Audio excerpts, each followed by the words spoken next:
Hey everybody, welcome to episode number 47 of Cameron's Nostalgia Podcast. I'm your host, Cameron Strickland. Today, I have with me Chad Williams. How are you? Hi, doing okay. Nice. Now, for any of the guys that don't know, Chad is a artistic director for WonderSpark Puppets, That's true. and he was also a puppeteer for the company as well. hmm Yes, how's it going, Cameron? I'm doing good. All right. It's been rain. It's been a super rainy day over here. Perfect theater weather, and we're just chilling out. I had one sick kid all day today, but I had the day off from performances. I'm hoping that I don't also get sick because that means that I cannot perform.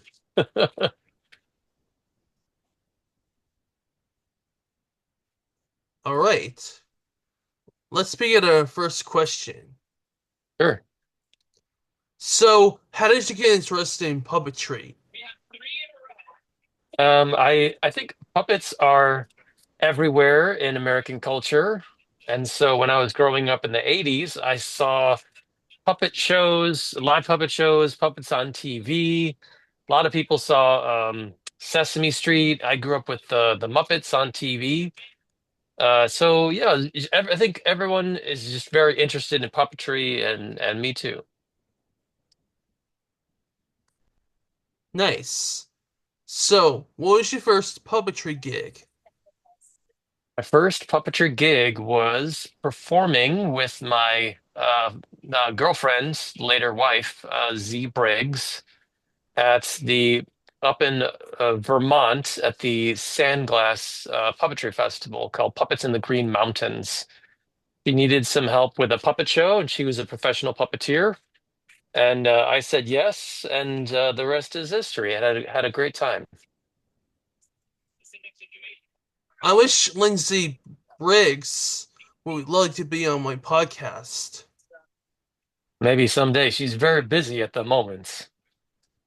She was a puppeteer for Diddy Doodle Works. I'm not sure if I know that name. What's the show associated with that? Diddy Doodle Works. Didi Doodleworks. I don't think that's correct, but she was a puppeteer on a show called Seymour's Playhouse, which is there's some lost media involved in that. If you want to look that up, she's been on Sesame Street. She auditioned and got a brand new character who is having their own episode coming up in June 2025. So we're very excited about that. And she's just been around puppetry and performing and part of the puppet theater community for, as long years and years and years and years. Yes. She played the role of Lottie Lamb in Seymour's Playhouse. That's right. Yes, Lottie Lamb. She could still do the voice pretty well. Cameron, have you seen any of Seymour's Playhouse? I do. Yeah, it's a wild show. I love a lot of the songs on the show are really funny for adults. I think maybe unintentionally funny, but the people who Bobby Gold, I think. Bobby, the guy who wrote the music, really had a fun time writing all the lyrics. So, and I think the Puppeteers really had a fun time performing on that show too, which is all you can really ask for when you're doing TV is that everybody's having a good time. Well, I wish she could be on my podcast. I know, but she's always been very busy, and lately of things, she's been even more busy. So, some days our family, barely sees her because she's like in the door, out the door, and sometimes it just happens like that. So, what was your first TV appearance? Uh, my first TV appearance or Z's first TV appearance? Your TV appearance. So I was on a show on let me see. So with puppets, I was on a show. called Squids, which was this educational show that was meant to be complementary to a workbook series for homeschooled kids. It was a big set. It was a lot of fun. Z was there too. And the human characters that they had interacting with us were sometimes little minor celebrities. So at one point, I was performing this giraffe character with the actor who was the original Professor Oak from Pokemon, who I recognized through his voice. And I was like, "Is that you?" He's like, "Yes." So we had a great conversation about Pokemon and everything that happened while they were recording, how he was unceremoniously fired by a new producer, and so yeah, you never know who you're gonna meet on set. Nice. Lottie Lamb was built by Michael Shabak. Yes, Michael Schupak, and the Puppet Kitchen. So the Puppet Kitchen was a physical place down on East Fourth Street in Manhattan, next to attached to the Connolly Theater. It no longer is that, sadly, but it still exists. So it used to be Michael Schupak, Eric Wright, and Emily, Emily, I forget your last name. The three of them, this perfect trio of puppet chefs. Well, now it's just Eric Wright. Everyone's still working in puppetry and associated things, but now it's mostly Eric doing a lot of the building and designing and everything else. And I think he subcontracts. All right. Is there anything else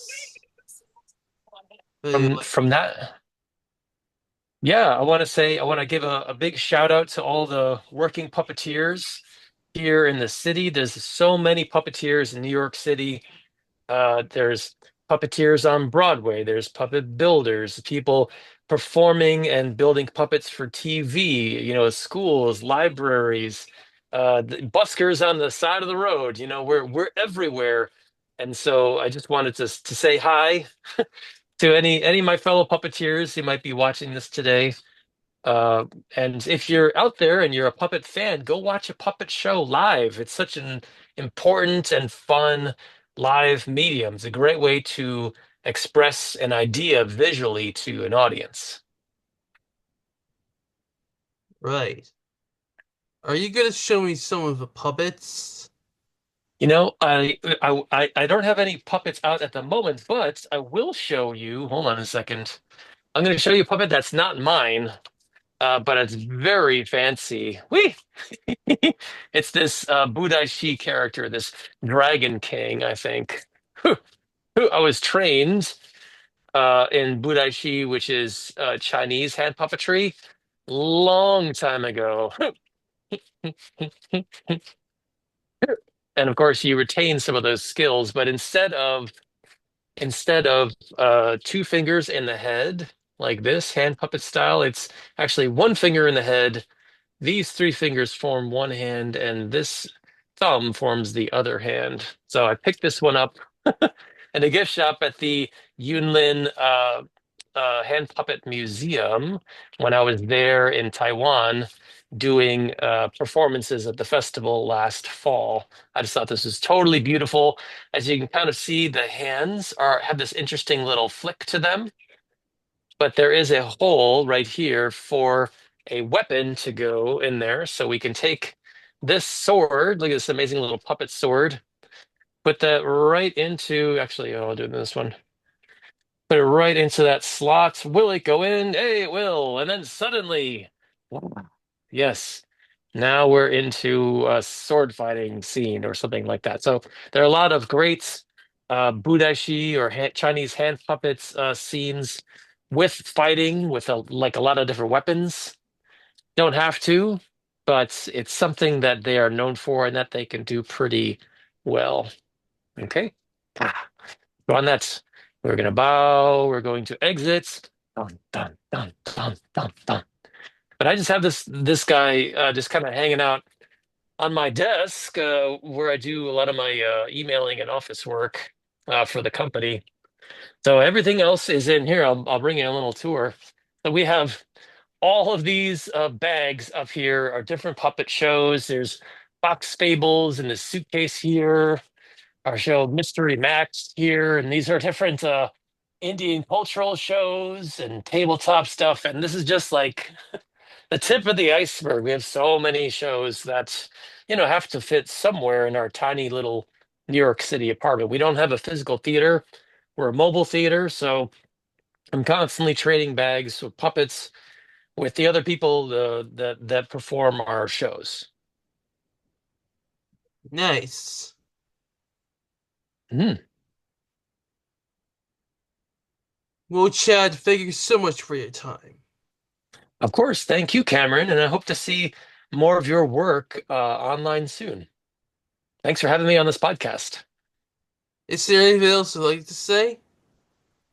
No, I think that's it. Thanks so much again. Alright, stay tuned for there'll be more guests coming up. Until next time, peace. Peace.